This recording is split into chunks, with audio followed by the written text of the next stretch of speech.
안녕하세요. 반갑습니다. 이번 삼천 비기에서도 영양만 듬뿍 가져가시기 바랍니다. 감사합니다. 새로운 챕터가 시작되었습니다. 제6장 영상 해석 이미지 어널리시스에 관해서 학습할 것입니다.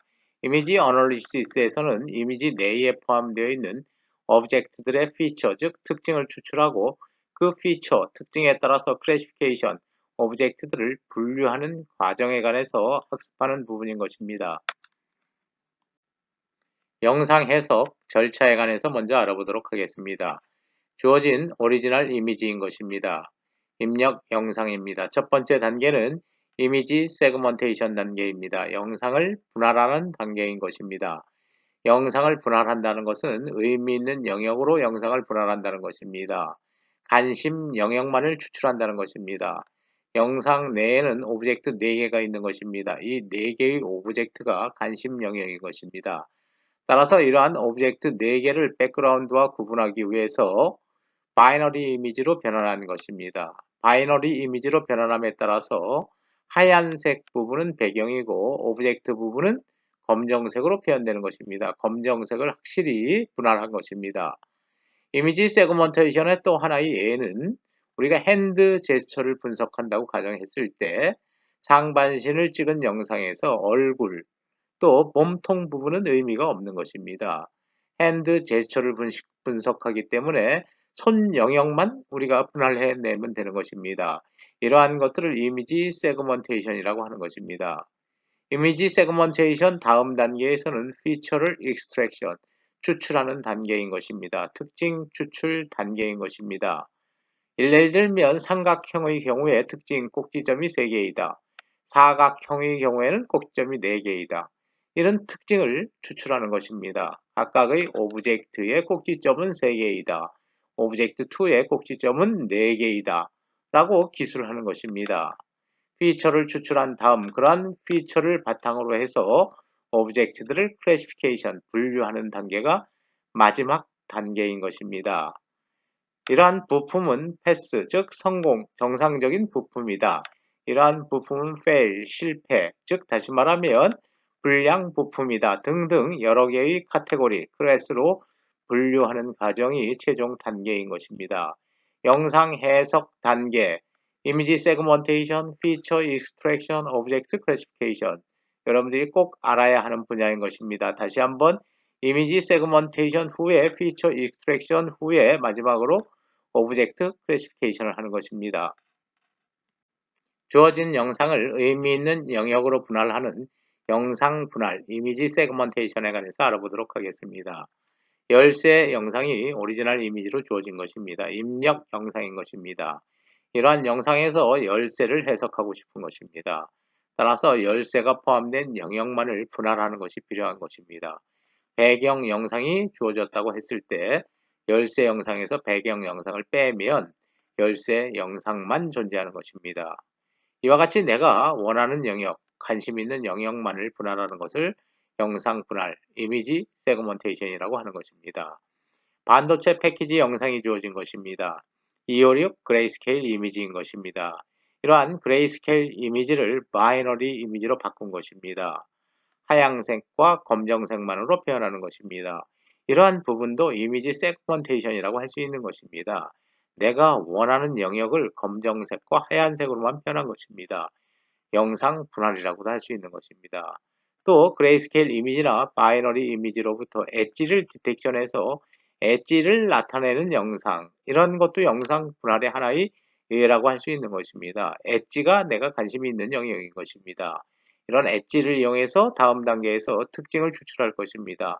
따라서 내가 관심이 있는 엣지를 표현한 영상, 엣지 디텍션 영상도 역시 영상 분할 결과다라고 얘기할 수 있는 것입니다. 영상 분할 이어가도록 하겠습니다.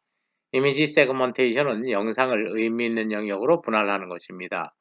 영상의 전체 영역을 R이라고 할 때 영상 분할을 한다는 것은 여러 개 N개의 작은 영역으로 구분하는 과정을 의미하는 것입니다. 수학적으로 표현하는 것입니다. 전체 영상을 R이라고 했을 때 여러 개의 영역으로 구분하는 것입니다. R1, R2, R3, R4 등으로 구분하는 것입니다. 다시 R1, R2, R3, R4 등을 합하면 합집합을 구하면 전체 영상이 되는 것입니다. 전체 영상을 여러 개의 소영역으로 구분하는 과정, 영상 분할인 것입니다. Ri는 독립된 하나의 분할된 영역은 하나의 독립된 연결된 영역이라는 것입니다. 여러 개의 영역이 하나의 영역으로 분할되는 것이 아닌 것입니다. 분할된 하나의 영역은 항상 하나로 연결된 영역을 의미하는 것입니다. 또 i와 j가 다른 경우에, 즉 다시 말하면 동일한 영역이 아니고 서로 다른 영역인 경우에 두 영역 간의 교집합, 공통집합은 없다는 것입니다. 서로 다른 영역이기 때문에 구분된 영역인 것입니다. 따라서 두 영역이 겹치는 교집합은 공집합, 없는 것이 되는 것입니다. 영상 분할 계속 이어가도록 하겠습니다. What is image segmentation? 영상 분할이란 무엇인가 라는 주제인 것입니다. 이미지 세그먼테이션에 관해서는 다양한 데피니션, 정의가 있다는 것입니다. 약 3개로 분할할 수 있다는 것입니다.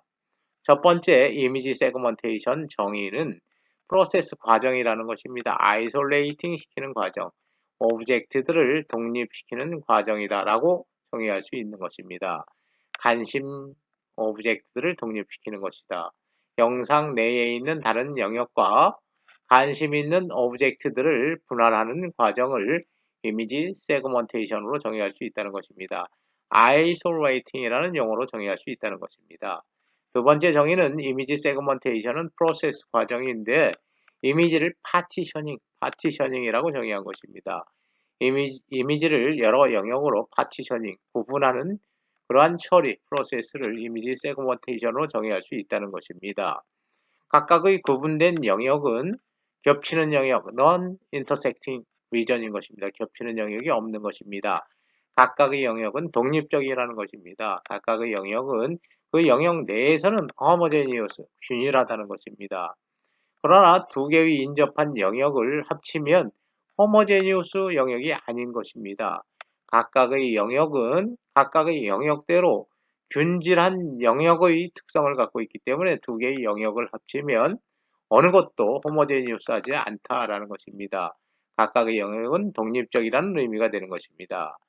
다음 세 번째 마지막 이미지 세그먼테이션은 to divide, 이미지를 divide, 나누는 것으로 정의할 수 있다. 나누는데 여러 개의 파트로 나눈다는 것입니다. 그러한 여러 개의 파트는 어떤 기준에 의해서 나누냐면 strong correlation, 아주 강한 상관관계가 존재하는 파트들로 영상을 구분하는 것입니다.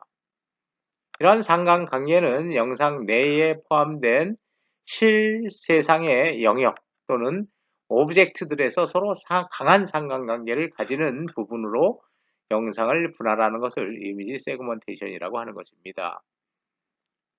지금 우리가 다루고 있는 이미지 어널리시스 과정은 이미지 세그먼테이션, 피처 익스트랙션, 클래시피케이션 과정인 것입니다. 영상 분할이 그 첫 번째 과정에 해당하는 것입니다. 영상 분할 계속 이어가도록 하겠습니다.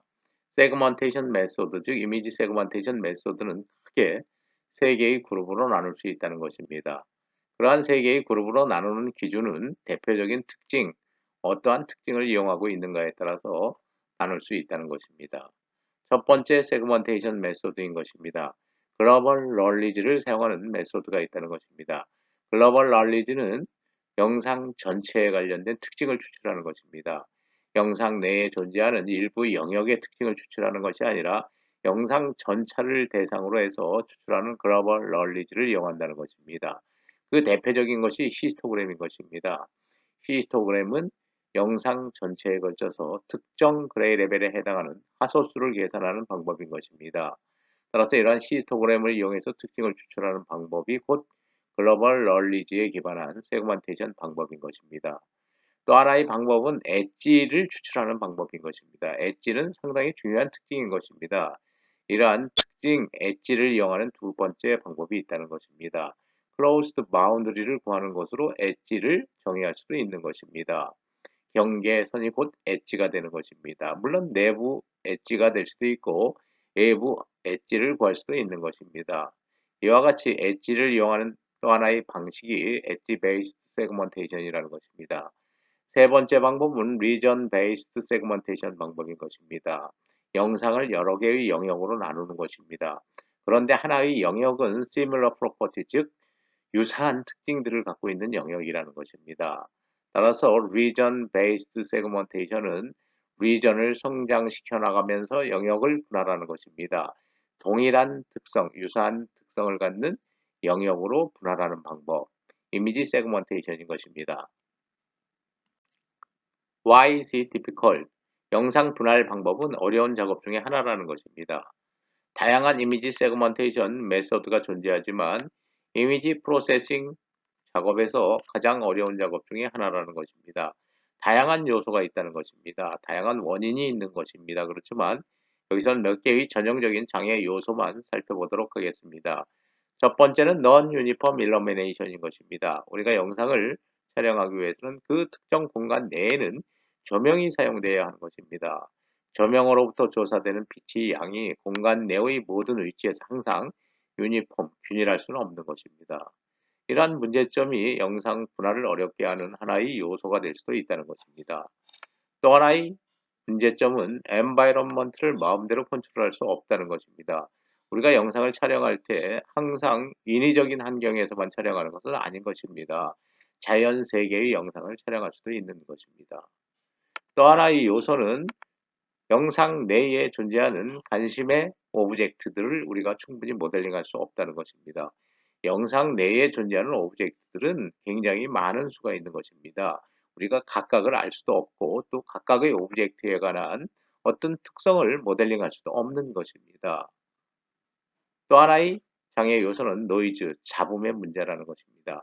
이 잡음이 영상 분할을 어렵게 하는 하나의 큰 요소가 된다는 것입니다. 오리지널 영상인 것입니다. 첫 번째 엣지 디텍션에 의해서 영상을 분할한 결과입니다. 너무 작은 소의 영역들로 분할되어 있는 것입니다. 우리가 원하는 것은 비교적 큰 대영역으로 영상을 분할하는 것입니다.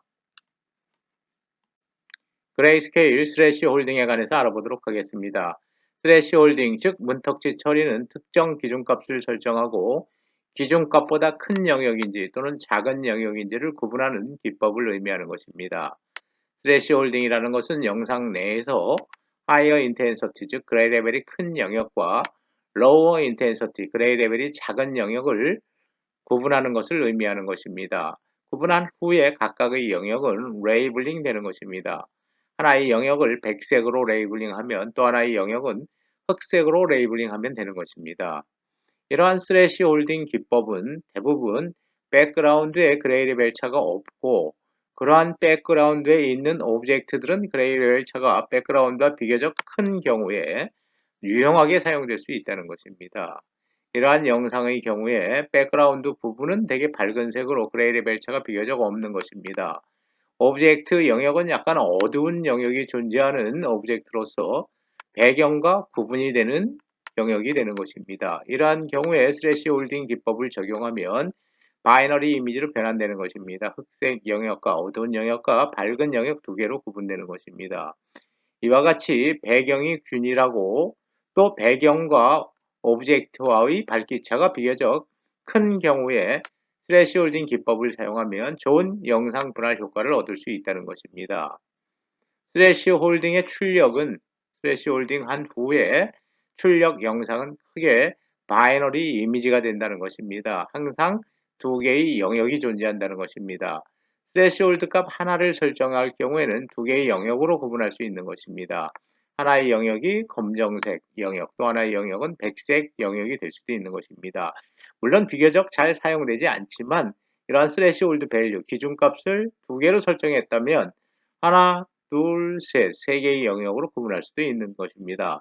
보통 스래시 홀딩 기법은 그레이스케일 이미지를 바이너리 이미지로 변환하는 데 많이 사용되는 것입니다. 스래시 홀딩, 멀티밴드와 컬러 이미지에 관해서 알아보도록 하겠습니다. 멀티밴드, 즉 스펙트럼이 다양하다는 것입니다. 스펙트럼이 다양하다는 것은 컬러 이미지라는 것입니다. 컬러 이미지인 것입니다. 컬러 이미지에는 각각의 하소마다 레드 성분, 그린 성분, 블루 성분이 존재하는 것입니다. 따라서 이러한 컬러 영상의 경우에 레드 성분에 관련된 히스토그램, 그린, 블루에 관련된 각각의 히스토그램을 그릴 수 있는 것입니다. 이러한 오리지널 이미지를 스래시 홀딩 기법에 의해서 스카이 영역과 C 영역과 랜드 영역으로 분할할 수도 있는 것입니다. 세 개 모두의 스래시 홀딩 기법을 적용하거나 혹은 두 개를 선택해서 스래시 홀딩을 적용하거나 혹은 특별한 컴포넌트 하나의 스래시 홀딩 기법을 적용하면 되는 것입니다. 칼라 영상의 경우에 RGB와 관련된 각각의 컴포넌트에 스래시 홀딩 기법을 적용하면 된다는 것입니다. 칼라 영상에서의 이미지 세그먼테이션에 관련된 예제 하나 들어보도록 하겠습니다. 오리지널 이미지인 것입니다. 초콜릿 영상인 것입니다. 4개의 색을 가진 각각의 초콜릿이 존재하는 것입니다. 물론 이러한 초콜릿 영상에는 레드 컴포넌트, 그린 컴포넌트, 블루 컴포넌트가 존재할 것입니다. 각각의 컴포넌트에 대한 히스토그램을 나타낸 것입니다. 노란색 초콜릿만 디스플레이하고자 하는 것입니다. 노란색 초콜릿 영역만 분할을 하고자 하는 것입니다. 노란색 영역을 분할하기 위해서는 레드 성분과 그린 성분만 있으면 되는 것입니다. 블루 성분을 모두 0으로 놓으면 되는 것입니다. 각각의 하사값에서 R과 G 성분은 그대로 놓고 블루 성분만 0으로 놓으면 노란색 영역만 분할될 것입니다. 세그먼테이션 바이 리전 글로잉에 관해서 알아보도록 하겠습니다. 리전 글로잉에 의한 이미지 세그먼테이션이라는 것입니다. 영역 성장법인 것입니다. 리전 글로잉 기법은 주어진 큰 영역을 작은 영역으로 스플릿 쪼갠 후에 다시 동일한 영역을 머지 합병해 나가는 방식과는 정반대되는 개념이라는 것입니다. 리전 글로잉에서는 초기에 최초의 시드 하소를 결정하는 것입니다. 이러한 시드 하소를 결정하는 방법은 임의로 결정할 수도 있으나 다양한 알고리즘이 제한되고 있는 것입니다. 초기 시드 하소를 잘 결정할 때 영역 분할의 효율도 높아지는 것입니다. 초기 시드 하소점이 결정되면 사근방 하소와 비교하는 것입니다. 사근방 하소와 비교해서 주어진 설정된 기준보다 작은 그레이 레벨 차를 가질 경우에 같은 영역으로 합병해 나가는 것입니다. 하나의 하소가 5개의 하소로 성장된 것입니다. 다시 각각의 하소에서 자기의 이웃이 되는 사근방 하소들과 비교해서 만약에 그 성질, 특성이 비슷하다고 한다면, 유사하다고 한다면 합병해 나가는 것입니다. 이러한 방식으로 특정한 특성을 갖는 하소들을 계속 성장시켜 나가는 방식이 바로 리전 글로잉 방식인 것입니다. 이런 빨간색 영역이 리전 글로잉 방식에 의해서 산정된 하나의 영역이 되는 것입니다. 영상 분할 방법 구체적으로 알아보도록 하겠습니다. 먼저 리전 글로잉 방법인 것입니다. 영역 성장 방법인 것입니다. 영역 성장 방법에서는 하나의 시드 하소를 결정하거나 또는 여러 개의 시드 하소를 결정해서 그 시드 하소로부터 시작하는 것입니다. 시드 하소와 이웃 4근방 또는 8근방 하소들을 비교해서 그 특징이 비교적 유사하다고 생각하면 그러한 하소들을 계속 합병해서 성장시켜 나가는 방식을 의미하는 것입니다. 이러한 영역 성장 방법에서는 초기 시드점을 어떻게 선택할 것인가, 또 유사 영역으로 판단이 되는 적절한 특징을 어떻게 설정할 것인가가 중요한 문제가 되는 것입니다. 영역 합병 방식도 있는 것입니다. Region Merge 방식이라고 할 수 있는 것입니다. 먼저 영상을 작은 영역 2x2, 4x4, 8x8 하소 등으로 분할을 하는 것입니다. 두 영역을 합병할지 여부를 판단하는 기준을 설정해야 되는 것입니다. 만약에 인접한 작은 영역이 서로 합병 조건을 만족하면 합병하는 것입니다. 영역이 어떠한 이웃한 영역과도 합병되지 않으면 최후로 레이벨링 하는 것입니다. 하나의 영역으로 완성이 되는 것입니다. 모든 영역이 최후로 표기될 때까지 합병을 계속하는 것입니다.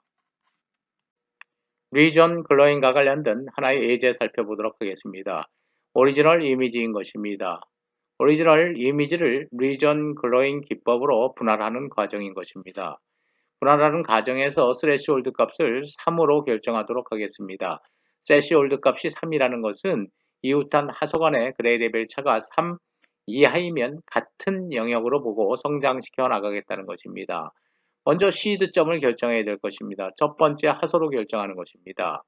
A 영역으로 레이블링 할 것입니다. 구가 A 영역으로 레이블링 되는 것입니다. 이웃한 하소와 그레이 레벨을 비교하는 것입니다. 그레이 레벨 차가 1이기 때문에 같은 영역입니다. A로 레이블링 될 것입니다. 다시 또 4근방 하소, 다른 하소와 비교를 하는 것입니다. 그레이 레벨 차가 2가 되는 것입니다. A로 레이블링 하면 되는 것입니다. 같은 A 영역이라는 것입니다. 이러한 과정을 계속 반복해 나가는 것입니다. 이러한 하소인 경우에 이웃한 하소 간의 그레이 레벨 차가 3보다 더 크기 때문에 4이기 때문에 5의 하소는 A라고 레이블링 되고 9의 그레이 레벨 값을 갖는 하소는 B라고 레이블링 되는 것입니다. 마찬가지로 5와 9, A 영역과 B 영역으로 구분되는 것입니다.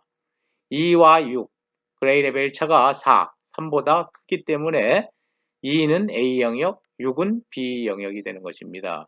이와 같은 과정을 반복하면 A 영역과 B 영역으로 분할되는 것입니다. 스레시홀드 값을 5로 적용했을 경우에, 즉 이웃한 하소 간의 그레이 레벨 차가 5 이하이면 같은 영역으로 성장시켜 나가겠다는 조건이 되는 것입니다. 5 이하인 것입니다. 모든 이 영상 내에 하소 간의 그레이 레벨 차는 최대가 4인 것입니다. 따라서 모든 영역은 하나의 영역, A 영역으로 레이블링 되는 것입니다. 영역 분할 기법에 관해서 알아보도록 하겠습니다. 리전 스플리팅 기법인 것입니다. 영역 분할은 전체 영상을 하나의 영역으로 간주하고 시작하는 것입니다. 각 영역이 동질성의 조건을 만족할 때까지 더 작은 영역으로 분할할 것입니다. 영역을 분할해서 최종적인 이미지 세그먼테이션 결과를 얻는 방법이 되는 것입니다. 영역 분할과 합병 방식에 의한 영상 분할 알아보도록 하겠습니다. Region Split and Merge 방식인 것입니다. 영역 분할과 합병 방식에서는 영상을 초기에 임의로 겹치지 않는 분리된 영역으로 분할하는 것입니다. 분할한 영역에서 특징이 균일하지 않은 영역은 다시 세분화하면 되는 것입니다. 특징이 유사한 영역들은 합병하면 되는 것입니다. 각각의 영역을 4개의 영역으로 분할하고 합병하는 방식을 예로 설명하도록 하겠습니다. 주어진 오리지널 이미지인 것입니다. 하나의 영역을 4개의 영역으로 분할한 것입니다. 이러한 영역은 균일한 영역, 동일한 영역이 되는 것입니다. 이러한 영역에서는 회색 영역도 있지만 하얀색 영역도 있는 것입니다. 마찬가지로 세 번째 영역에서도 회색 영역도 있지만 하얀색 영역도 있는 것입니다. 모두 다 동일한 영역이 아닌 것입니다. 따라서 다시 4개의 영역으로 분할하는 것입니다. 다시 4개의 영역으로 분할한 것입니다. 분할한 후에 이러한 영역은 동일한 영역이 되는 것입니다. 동일한 영역, 동일한 영역이 되는 것입니다. 나머지 하얀 부분도 역시 동일한 영역이 되는 것입니다. 그러나 이 영역과 이 영역은 회색 영역과 하얀색 영역 동시에 존재하는 균일하지 않은 영역이 되는 것입니다. 동일한 영역이 아니라는 것입니다. 다시 또 세분화하는 것입니다. 4개의 영역으로 다시 세분화한 것입니다. 동일한 영역입니다. 동일한 영역 합병하면 되는 것입니다. 동일한 영역 합병하는 것입니다.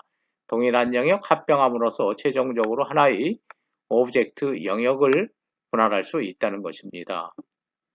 이러한 방법에서 만약에 영역이 이러한 형식으로 분할되어 있다고 한다면 R1, R2, R3, R4 영역으로 분할되고 R4 영역은 4.1, 4.2, 4.3, 4.4로 다시 분할되어 있다고 가정을 한다면 이러한 트리로 표현할 수도 있는 것입니다.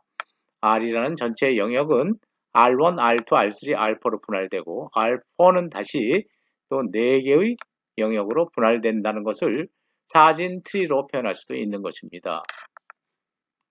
특징 공간에서의 영상 분할 방법 알아보도록 하겠습니다. 지금까지는 영상 그 자체에서 여러 개의 영역을 분할하는 방식이었던 것입니다. 그러나 특징 공간에서의 영상 분할 방법에서는 주어진 영상을 특징 공간으로 변환하는 것입니다. 특징 공간으로 변환한 후에 영상을 분할하는 방법을 특징 공간에서의 영상 분할 방법이라고 하는 것입니다. 먼저 첫 번째 단계에서 입력 영상을 특징 공간으로 매핑시킬 것입니다. 변환할 것입니다. 다양한 특징 공간이 존재하는 것입니다. 영상 처리에 있어서는 대부분의 특징 공간이 히스토그램인 것입니다. 특징 공간에서 설정된 기준으로 각각의 하소들을 그룹핑하면 되는 것입니다. 영역을 분할하는 것입니다. 다시 영역을 분할한 후에 원래의 입력 영상 형태로 다시 인버스 매핑, 역 매핑하면 되는 것입니다. 특징 공간으로 사용하는 대표적인 특성은 히스토그램인 것입니다. 그 밖에 수학적으로 다양한 특징 공간들을 우리가 설정할 수 있는 것입니다. 그러나 영상 처리에서의 피처 스페이스는 대부분 히스토그램을 이용하는 것입니다. 히스토그램을 이용한 영상 분할 방식 여러 가지가 있는 것입니다. 그 중에 하나가 모드 메소드, 모드법인 것입니다.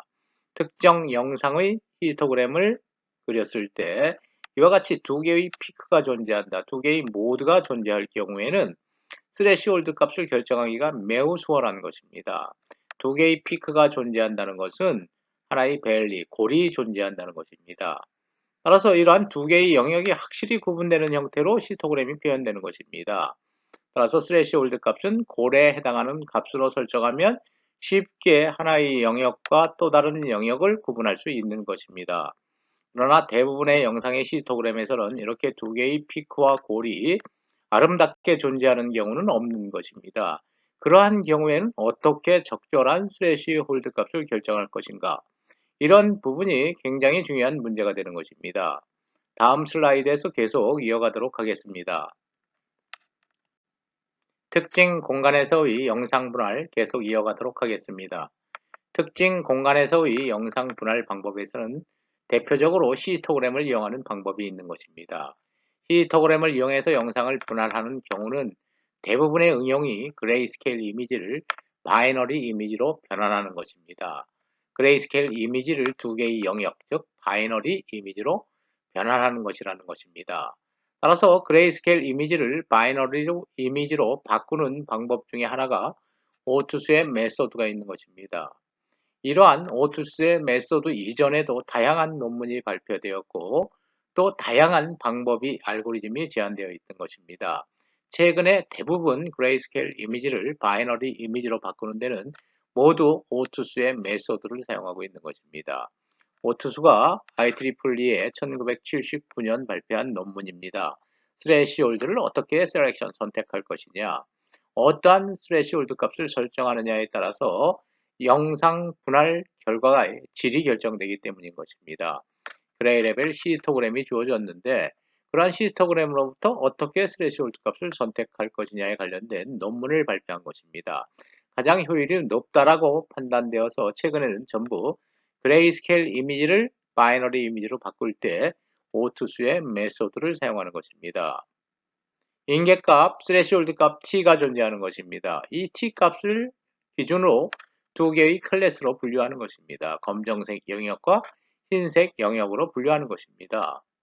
두 클래스 간의 인트라클래스 베리언스, 인트라클래스 베리언스니까 내부의 변화량인 것입니다. 각각 검정색 영역의 내부 변화량, 또 하얀색 영역의 내부 변화량은 최소화되어야 하는 것입니다. 그래야지 같은 영역으로 취급할 수 있는 것입니다. 또 인터클래스 베리언스, 두 영역 간의 상호 두 영역 간의 인터 영역 간의 베리언스는 최대화되어야 하는 것입니다. 하나의 클래스와 또 다른 하나의 클래스는 특징이 서로 다른 영역이라는 것입니다. 따라서 인트라 클래스 내부 영역에서의 변화는 최소화되어야 하고 인터 클래스 클래스 간의 변화는 최대가 되는 t값, 스레시홀드 값을 찾는 방법이 곧 오투스의 메소드인 것입니다. 두 개의 입력 영상을 두 개의 영역으로 분할했을 경우 하나의 영역의 비율이 알파, 하나의 영역의 비율은 베타라는 것입니다. 전체 하소수를 의미하는 것입니다.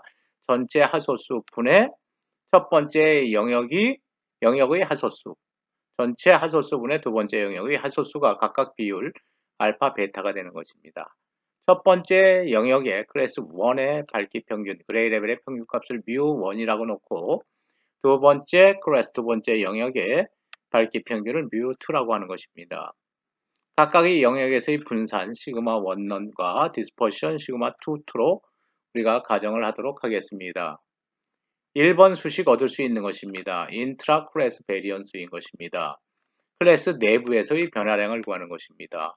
비율에 의해서 결정될 것입니다. 또 분산에 의해서 결정될 것입니다.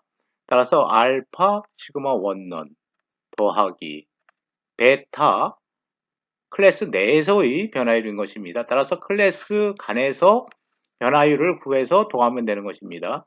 베타 곱하기 시그마 투 하면 되는 것입니다. 1번 수식이 하나 나온 것입니다.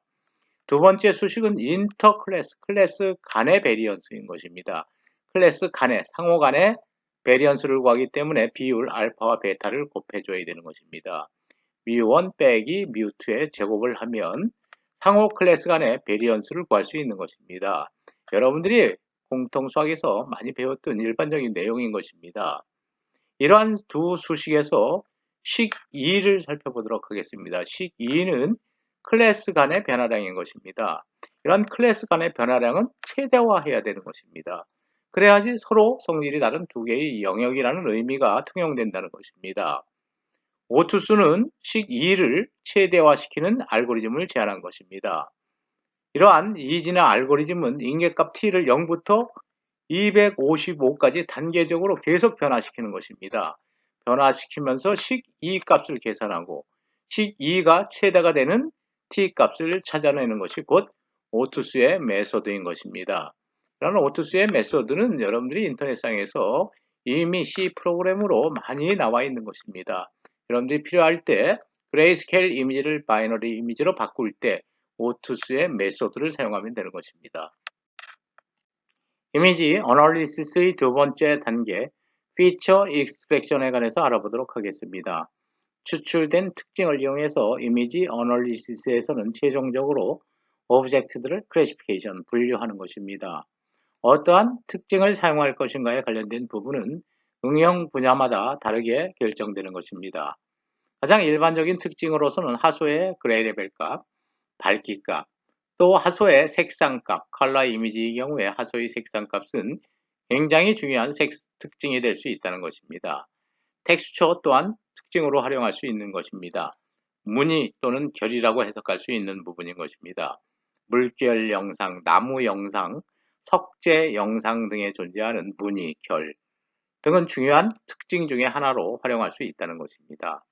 디지털 영상에서의 거리, 두 하소 간의 거리도 중요한 특징이 되는 것입니다. I1, J1에서 I2, J2까지 거리를 정의하는 방식은 크게 세 가지가 있는 것입니다. 첫 번째 방식은 유클리디언 디스턴스인 것입니다. A, B라고 했을 때 이러한 거리는 루트 A 제곱 플러스 B 제곱이 되는 것입니다. A 거리, I 방향으로 이동은 I1에서 I2를 뺀 것, J 방향으로 이동은 J1에서 J2를 뺀 것, 루트 I1-I2 제곱 플러스 J1-J2 제곱의 루트를 취한 것, 유클리디언 디스턴스를 우리가 하나 정의할 수 있는 것입니다. 이러한 디스턴스를 활용해서 특징으로 이용해도 되는 것입니다. 또 다른 디스턴스, 사근방 거리를 정의할 수도 있는 것입니다. I 방향으로 이동 거리 더하기 J 방향으로 이동 거리인 것입니다. 이 경우 하나, 둘, 셋, 넷, 다섯. 사근방 디스턴스는 5가 되는 것입니다. 8근방으로는 이동하지 못하는 것입니다. 이렇게 이동하지 못하는 것입니다. 사근방을 통해서 이동할 수 있는 거리가 곧 사근방 디스턴스가 되는 것입니다. A 네이버 디스턴스는 I 방향의 거리 또 J 방향의 거리에서 맥시멈 더 큰 것을 찾으면 되는 것입니다. 이 경우 I 방향의 거리는 하나, 둘, 셋입니다. 3입니다. J 방향의 거리는 하나, 둘입니다. 따라서 8근방 디스턴스는 3이 될 것입니다. 이러한 8근방 디스턴스가 3이라는 것은 I1, J1 하소에서 I2, J2 하소까지 이동할 경우에 3개의 하소만 거치면 된다는 것입니다. 8근방의 이동도 가능한 것입니다. 따라서 하나, 둘, 셋, 3이면 이동하는 것입니다. 뭐 여러 가지 방법이 있을 것입니다. 최단거리 I1에서 J1에서 I2, J2까지 8근방을 이용해서 이동할 수 있는 거리가 3이라는 것입니다. 이러한 3개의 거리 중에서 하나를 선택해서 쓰면 되는 것입니다. 주로 많이 쓰는 게 4근방 거리인 것입니다. 영상 해석에서 사용될 수 있는 다양한 특징들 알아보도록 하겠습니다. 물체의 주변 길이, 물체의 주변 길이도 중요한 특징 중에 하나라는 것입니다. 이 물체의 주변의 하소의 개수가 몇 개인가를 카운팅하면 물체의 주변 길이가 되는 것입니다. 물체 내부 면적, 이러한 쉐이프, 이러한 모양의 오브젝트의 내부의 하소수를 계산하면 그 하소수가 물체의 내부 면적이 되는 것입니다. 이런 것도 중요한 특징으로 활용될 수 있다는 것입니다. 물체의 장축, 두 개의 하소를 연결했을 때 가장 긴 거리가 되는 축인 것입니다. x1, y1에서 x2, y2까지의 축, 이 장축도 가장 중요한 특징으로 활용될 수 있다는 것입니다. 또 장축의 각도, 수평 직선과 장축이 이루는 각도, 이런 각도도 역시 오브젝트를 해석하는 중요한 특징으로 활용될 수 있다는 것입니다. 물체의 주변 길이, 면적, 장축의 각도 등은 굉장히 중요한 특징으로 활용할 수도 있다는 것입니다. 윤곽선 내부 면적을 계산하는 방법 알아보도록 하겠습니다. 삼각형, 사각형, 오각형, 육각형 등의 내부 면적, 즉 내부의 하소수를 계산하는 방법인 것입니다. N각형을 예로 들어보도록 하겠습니다. N각형을 구성하는 좌표점을 x0, y0에서 xn-1, yn-1로 가정하도록 하겠습니다. 물론 여기서 xn-1 다음 좌표 xn은 x0가 되는 것입니다. xn-1 좌표점과 x0점은 다시 연결되는 것입니다. 다각형은 페어루프이기 때문에 끝점은 서로 연결되는 것입니다. yn-1은 y0와 연결되는 것입니다. 따라서 yn은 y0가 되는 것입니다. 다각형 내부의 면적을 이러한 공식을 이용해서 계산하면 되는 것입니다. 에어리아 면적은 2분의 1 시그마 i는 이코로 0에서 n-1까지 n 각형을 가정할 경우 0에서 n-1까지 하면 되는 것입니다. xi 곱하기 yi 플러스 1 내 좌표 곱하기 y 방향으로 하나 더 증가한 좌표값 빼기 x 방향으로 하나 더 증가한 좌표값 곱하기 y의 현재 좌표를 하면 에어리아를 계산할 수 있다는 것입니다. 에어리아를 계산하는 예제 하나 살펴보도록 하겠습니다. 간단하게 사각형을 살펴보도록 하겠습니다. x0점, y0점에서 시작하는 것으로 하겠습니다. 처음에 x0가 될 것입니다. xi 값은 x0 값 2분의 1 x0 값 곱하기 y 방향으로 하나 더 증가한 좌표값 y0가 아니라 y1을 써야 되는 것입니다. 따라서 1 곱하기 1 빼기 x 방향으로 하나 증가된 x 좌표값 x 방향으로 하나 증가된 x 좌표값 3이 되는 것입니다. 3 곱하기 y의 나의 좌표값 1이 되는 것입니다. 1 되는 것입니다. 다음 이 하소점으로 또 출발해 보도록 하겠습니다. xi 값, 나의 x 좌표값 3이 되는 것입니다. 3 곱하기 y에 하나 더 증가된 좌표값 y1이 아니라 y2 하나 더 증가된 좌표값 3이 되는 것입니다. 3 곱하기 3 빼기 x 방향에 하나 더 증가된 좌표값 x1이 아니라 x2인 것입니다. 3 곱하기 y 방향의 현재 위치 좌표값 1 되는 것입니다. 마찬가지로 이러한 하소점에서 출발하면 세 번째 항이 되는 것입니다. 이러한 네 번째 하소점에서 출발하면 네 번째 항이 되는 것입니다. 계산하면 면적은 4가 되는 것입니다. 거리가 1에서 3까지 2, 3 두 개인 것입니다. 2인 것입니다. 또 역시 가로의 길이도 1에서 3까지 2, 3 2인 것입니다. 따라서 2는 4, 에어리아는 4가 되는 것입니다. 사각형의 경우에는 간단하게 우리가 직관적으로도 구할 수 있지만 칠각형, 팔각형, 구각형의 경우에는 직관적으로 구할 수가 없는 것입니다. 이러한 공식을 이용하면 쉽게 프로그램으로 해결할 수 있을 것입니다. 영상 해석에 사용될 수 있는 피처, 특징 계속 알아보도록 하겠습니다. 그 중에 하나 단축을 우리가 정의해서 사용할 수 있다는 것입니다. 단축은 가장 짧은 축이라는 의미는 아닌 것입니다. 장축과 직각이면서 가장 긴 축을 의미하는 것입니다. 장축과 직각인 축은 다수 존재하는 것입니다. 그 중에서 가장 긴 축을 물체의 단축이라고 하는 것입니다. 단축을 연결하는 화소쌍 x1, y1에서 x2, y2까지 이러한 단축의 좌표값 또는 단축의 길이, 단축의 각도 등은 매우 중요한 특징으로 활용할 수 있다는 것입니다. 또 장축과 단축을 결합해서 사각형을 하나 구성하면 물체의 외접 사각형이 된다는 것입니다. 장축과 단축을 연결해서 만들 수 있는 사각형을 그리면 그것이 물체의 외접 사각형, 이러한 외접 사각형 또한 하나의 특징이 될 수도 있다는 것입니다. 여러 개의 특징을 결합해서 또 다른 하나의 특징을 만들 수도 있는 것입니다. 주변 길이와 면적을 결합해서 하나의 새로운 특징, 원형도를 만들 수 있는 것입니다. 면적 대 주변 길이 비율을 구하면 되는 것입니다. 면적과 주변 길이의 비율인 것입니다.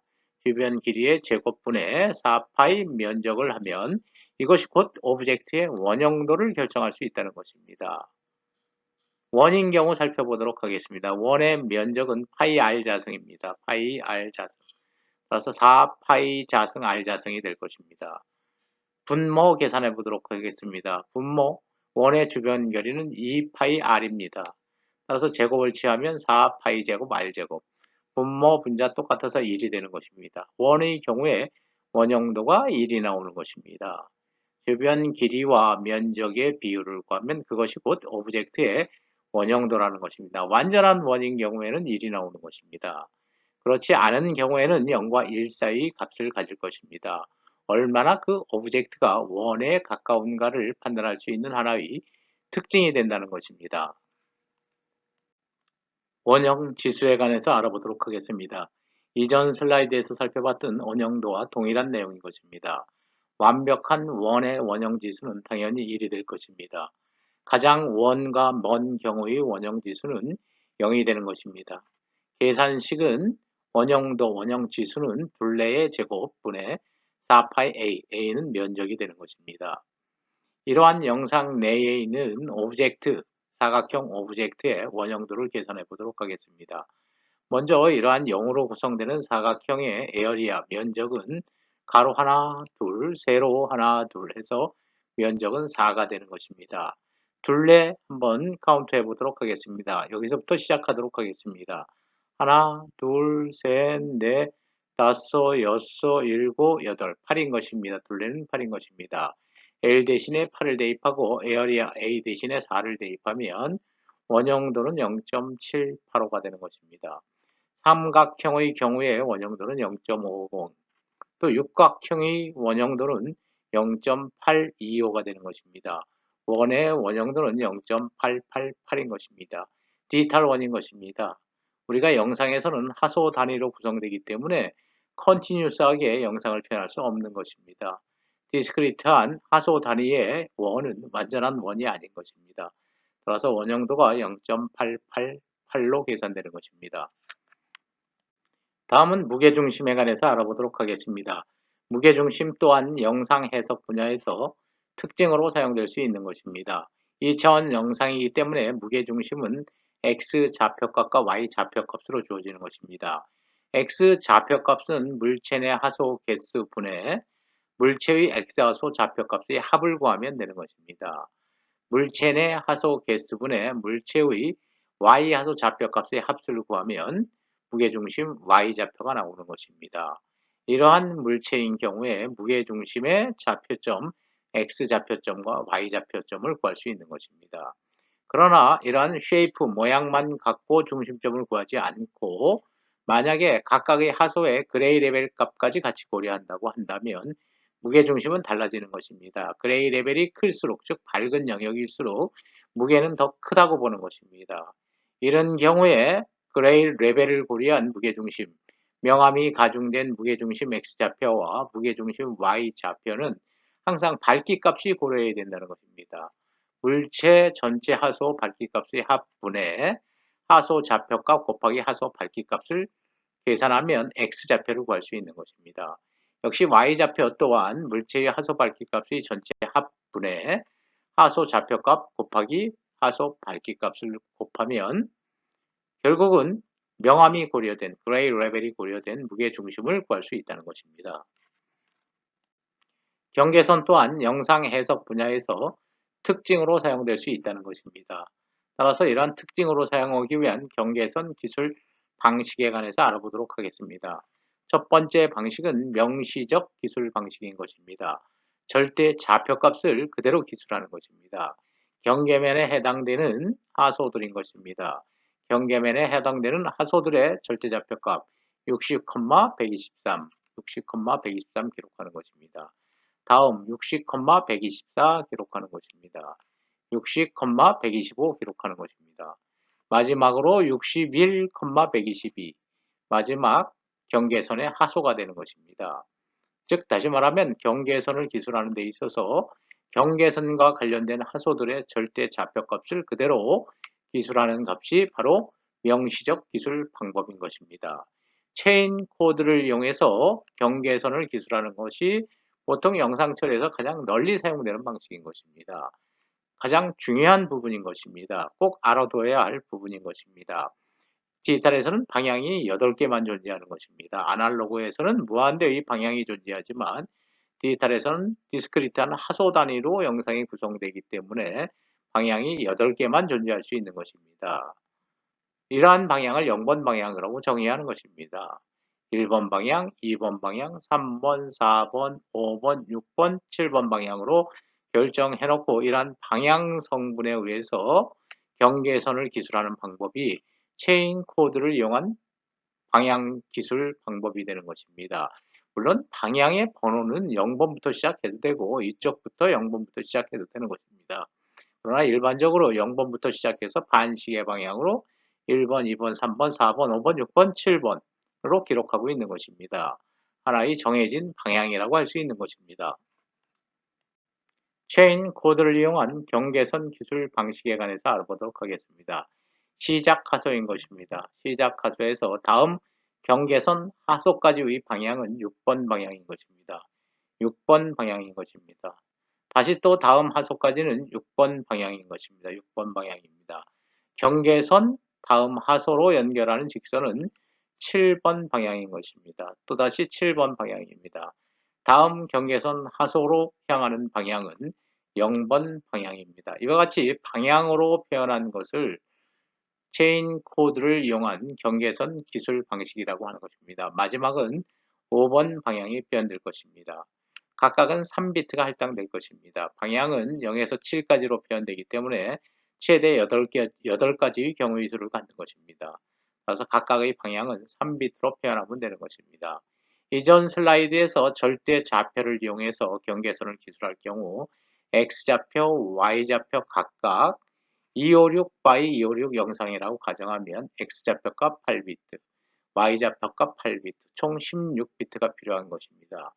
그러나 이런 경우에는 방향으로 표현하기 때문에 3비트로 표현하면 되는 것입니다. 체인 코드를 이용한 경계선 기술 방식인 것입니다.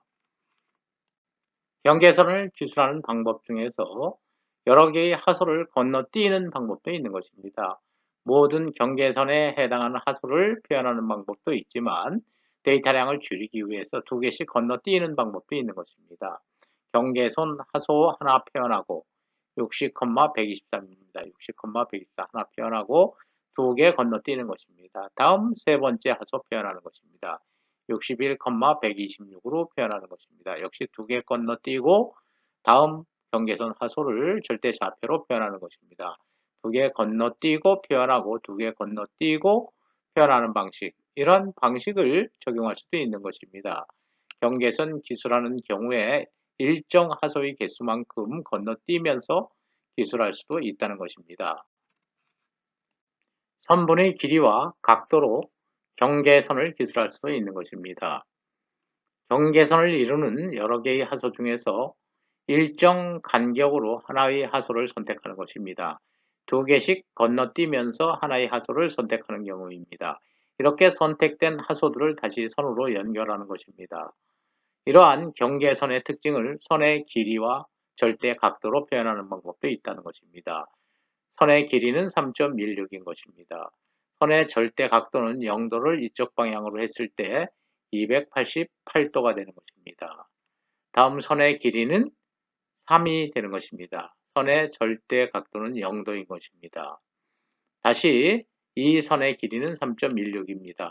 각도는 0도가 이쪽 방향이기 때문에 72도가 되는 것입니다. 이 선의 길이는 2.24인 것입니다. 각도는 0도를 기준으로 해서 158도가 되는 것입니다. 다시 선의 길이 3.16, 절대 각도는 0도로부터 시작해서 180도를 넘어서 198도가 되는 것입니다. 이와 같이 특정 경계선을 이루는 특정 하소들을 연결하는 선분의 길이와 각도로 경계선을 기술할 수도 있다는 것입니다. 다음은 사이각을 특징으로 활용할 수도 있다는 것입니다. 두 선분, 두 하소점을 연결하는 두 선분 간의 사이각을 계산하는 방법에 관해서 알아보도록 하겠습니다. 각각의 좌표가 x0, y0, x1, y1, x2, y2로 주어진 것입니다. A 벡터로 표현하겠습니다. B 벡터로 표현하겠습니다. A 벡터와 B 벡터가 이루는 각도가 세타가 되는 것입니다. 두 하소를 연결하는 혼분의 각도가 되는 것입니다. A 더트 프로덕트 B를 계산해 보면 A 벡터 더트 프로덕트 B 벡터는 A 벡터의 크기, B 벡터의 크기 곱하기 코사인 세타가 되는 것입니다. 더트 프로덕트의 정의식이 되는 것입니다. 여기서 코사인 세타는 A 벡터의 크기 곱하기 B 벡터의 크기 분의 A 벡터 더트 프로덕트 B 벡터가 되는 것입니다. 세타는 악코사인이 될 것입니다. 악코사인 A 벡터 크기 곱하기 B 벡터 크기 분의 A 벡터 더트 프로덕트 B 벡터가 되는 것입니다. 세타를 우리가 구하고자 하는 것입니다. 이러한 세타를 각각의 주어진 좌표점으로 표현하면 되는 것입니다. A 벡터는 X방향으로 X방향으로의 변화량이 X1 빼기 X0인 것입니다. X1 빼기 X0인 것입니다. 또 Y방향으로의 변화량은 Y1 빼기 Y0인 것입니다. Y1 빼기 Y0인 것입니다. 다음 B 벡터의 X방향으로의 변화량은 X2 빼기 X0가 되는 것입니다. Y방향으로의 변화량은 Y2 빼기 Y0가 되는 것입니다. 따라서 A 벡터 더트 프로덕트 B 벡터는 X1 빼기 X0 곱하기 X2 빼기 X0 플러스 Y1 빼기 X0 곱하기 Y2 마이너스 Y0가 되는 것입니다. A 벡터의 크기는 X방향의 변화량, Y방향의 변화량을 제곱한 것을 더해서 루트를 취하면 되는 것입니다. A자승 플러스 B자승은 C자승 형태인 것입니다. C는 루트 A자승 플러스 B자승이 되는 것입니다. A 벡터의 크기는 X방향의 변화량의 제곱 플러스 B자승 Y1 마이너스 Y0의 제곱을 루트 취하면 되는 것입니다. B 벡터의 크기 역시 X방향의 변화량 제곱 Y방향의 변화량 제곱한 것을 더한 다음에 루트를 취하면 되는 것입니다. X2 마이너스 X0 제곱 플러스 Y2 마이너스 Y0의 제곱에 루트를 취하면 B 벡터의 크기를 구할 수 있는 것입니다. 여기서 세타는 아코사인 A 벡터의 크기 대입하면 되는 것입니다. B 벡터의 크기 좌표점으로 표현한 것입니다. 대입하면 되는 것입니다.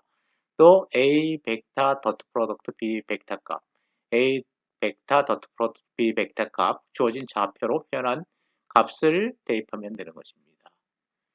두 선분 사이의 각도를 구하는 세타를 구하는 계산법에 관해서 우리가 알아본 것입니다. 사이각을 계산한 예인 것입니다. 두 개의 벡터가 직각을 이루고 있는 것입니다. 세타를 계산하면 90도가 나와야 하는 것입니다. 각각의 좌표점 주어진 것입니다. 0,0, 0,1, 1,0이 되는 것입니다. 세타를 계산하는 앞에서 유도한 공식인 것입니다. 각각의 좌표값을 대입하면 아코사인 0이 되는 것입니다. 코사인 0이 되는 각도는 코사인 90도. 그래서 세타는 90도가 되는 것입니다. 이와 같이 이러한 사이각 계산 공식을 이용하면 두 선분 사이의 각도를 쉽게 계산할 수 있다는 것입니다. 경계선을 기술할 경우 유사한 방향 성분은 결합하면 되는 것입니다.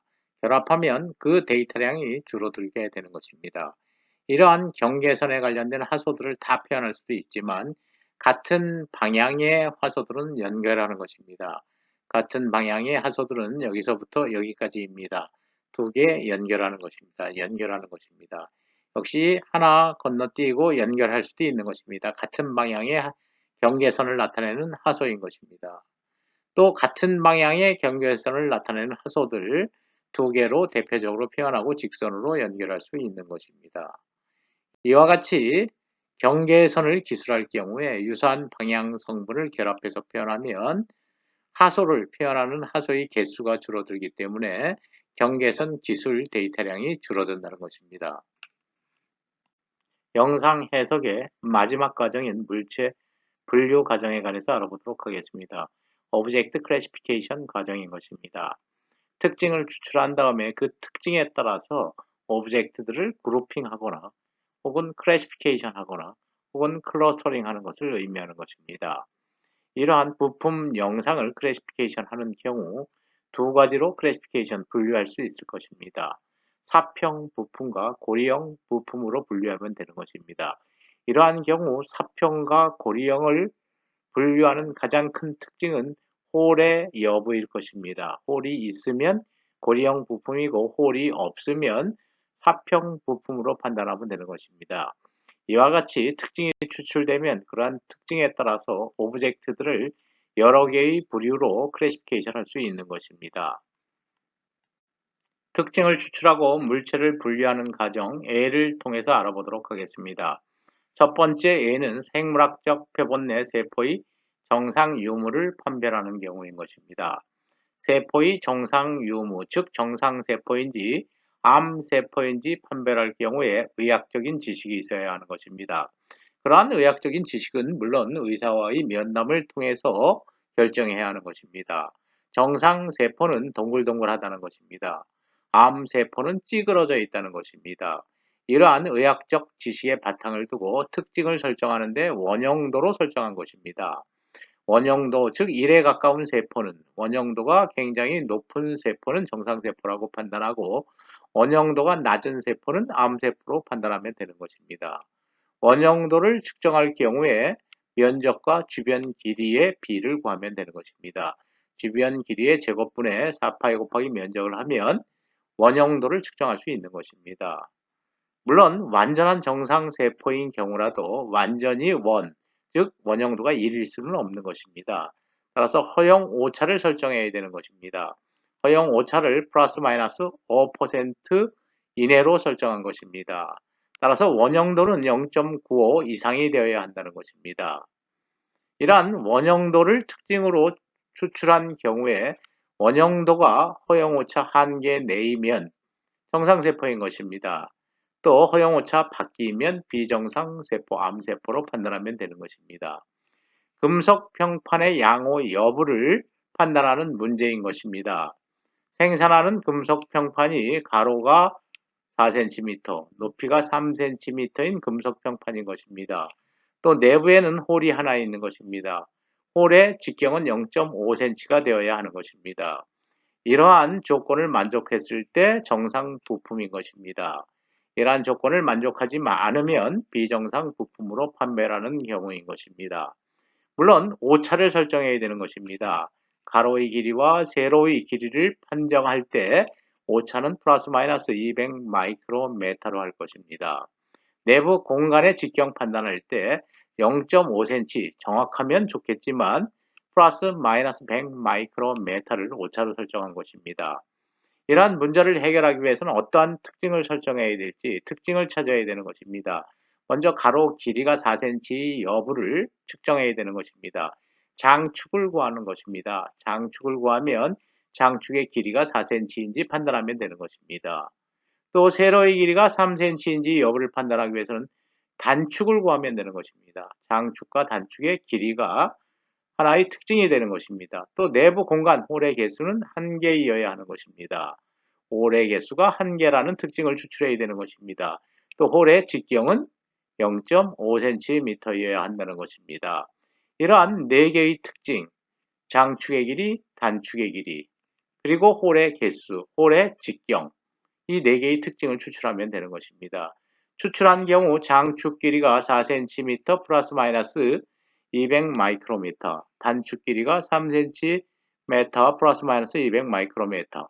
내부 공간의 개수는 무조건 하나이어야 되는 것입니다. 이 경우에 오차를 설정할 수는 없는 것입니다.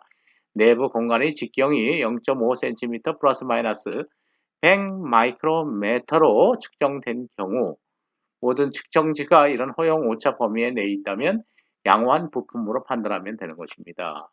하나라도 틀리면 불량 부품으로 판단하면 되는 것입니다. 영상에 포함된 오브젝트들을 어널리시스 해석한 결과인 것입니다. 영상 해석 과정에서 필수적으로 고려해야 하는 측정자의 불변성에 관해서 알아보도록 하겠습니다. 오리지널 전투기 영상인 것입니다. 전투기 위치가 트랜슬레이션 돼서 촬영된 영상인 것입니다. 또 스케일링 되어서 즉 크기가 변화돼서 촬영된 영상인 것입니다. 로테이션 되어서 촬영된 영상인 것입니다. 이러한 영상을 해석하기 위해서는 특징을 선정해야 되는 것입니다. 그러한 특징을 오리지널 영상에서 추출할 것입니다. 또 트랜스레이션 된 영상에서 추출할 것입니다. 동일한 특징을 추출한 경우 그 값이 동일하다면 트랜스레이션 인베리언트가 성립하는 것입니다. 동일한 특징 값을 오리지널 영상이나 트랜스레이션 된 영상에서 추출할 경우 그 값이 동일하기 때문에 변하지 않기 때문에 트랜스레이션에 따라서 변하지 않는다는 의미에서 트랜스레이션 인베리언트가 성립한다는 것입니다. 마찬가지로 스케일링된 영상에서 추출한 특징값이나 오리지널 영상에서 추출한 특징값이 동일할 경우 스케일링 인베리언트가 성립한다고 하는 것입니다. 로테이션의 경우에도 로테이션 영상에서 추출된 특징값과 오리지널 영상에서 추출된 특징값이 같을 경우 로테이션 인베리언트라고 하는 것입니다. 특징을 어떻게 설정하느냐에 따라서 트랜슬레이션, 스케일링, 로테이션 인베리언트가 성립할 수도 있고 성립하지 않을 수도 있는 것입니다. 영상 해석 알고리즘을 만들 경우에 특징을 설정해야 되는데 그러한 설정된 특징은 될 수 있는 트랜슬레이션, 스케일링, 로테이션 인베리언트를 만족해야 한다는 것입니다. 물론 상황에 따라서는 이러한 인베리언트 특징이 만족되지 않을 수도 있습니다. 될 수 있는 한 트랜슬레이션, 스케일링, 로테이션 인베리언트가 성립할 수 있도록 알고리즘을 제한하는 것이 효율적이라는 것입니다. 영상 해석 과정에서의 측정자의 불변성에 관해서 알아보도록 하겠습니다. 볼트 영상을 분석하는 경우를 대상으로 해보도록 하겠습니다. 생산된 볼트가 정상 부품인지 아니면 불량 부품인지를 판별하는 문제인 것입니다. 생산된 볼트에서 가장 중요한 것은 볼트의 길이와 폭일 것입니다. 따라서 우리는 이러한 영상을 통해서 해석하기 위해서 특징을 장축 길이와 단축 길이로 설정한 것입니다. 촬영 조건에 따라서 즉 컨베이어 벨트 위에서 볼트가 이동한 경우 볼트가 트랜슬레이션 돼서 촬영될 것입니다. 원래의 영상에서 촬영된 특징값 장축 길이와 단축 길이와 트랜슬레이션 된 영상에서 측정된 장축 길이와 단축 길이 변하지 않을 것입니다. 볼트의 위치만 트랜슬레이션 됐기 때문에 장축 길이 안 변할 것입니다. 단축 길이 변하지 않는 것입니다. 또 컨베이어 벨트 위에서 볼트가 이동 중에 회전하는 것입니다. 회전돼서 촬영될 것입니다. 회전되었다고 하더라도 장축 길이와 단축 길이는 변하지 않을 것입니다. 따라서 트랜슬레이션 되어도 특징은 변하지 않는다는 것입니다. 트랜슬레이션 인베리언트가 성립하는 것입니다. 로테이션 된 영상에서도 추출된 특징값은 변하지 않는다는 것입니다. 로테이션 인베리언트가 성립하는 것입니다. 컨베이어 벨트에서 카메라의 위치가 멀어진 경우 이러한 볼트 영상에서의 오브젝트는 굉장히 작게 촬영될 것입니다. 이 경우에 장축 길이와 단축 길이를 측정하면 더 짧게 나오는 것입니다. 따라서 불량 부품으로 해석할 수밖에 없는 것입니다. 스케일링 인베리언트가 성립하지 않는 것입니다. 장축 길이와 단축 길이를 특징으로 설정하면 스케일링 인베리언트는 성립하지 않고 트랜슬레이션 인베리언트와 로테이션 인베리언트만 성립하는 것입니다.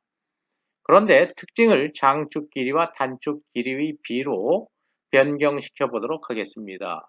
특징이 장축 길이와 단축 길이의 비가 되는 것입니다. 오리지널 영상에서 측정한 장축 길이분의 단축 길이 값하고 트랜슬레이션 된 영상에서의 장축 길이와 단축 길이의 비 똑같은 것입니다. 장축과 단축 길이가 변하지 않기 때문에 그 비율도 똑같을 것입니다. 로테이션 된 영상에서도 역시 장축 길이와 단축 길이의 비율은 변하지 않을 것입니다. 스케일링 된 영상에서도 장축 길이가 짧아진 만큼 단축 길이도 짧아진 것입니다. 같은 비율로 변했기 때문에 오리지널 영상에서 추출한 장축 길이와 단축 길이의 비율과 스케일링된 영상에서의 추출한 측정된 장축 길이와 단축 길이의 비는 동일하게 나올 것입니다. 따라서 특징을 장축 길이와 단축 길이의 비로 설정하면 트랜슬레이션 인베리언트, 로테이션 인베리언트, 스케일 인베리언트가 성립하는 것입니다.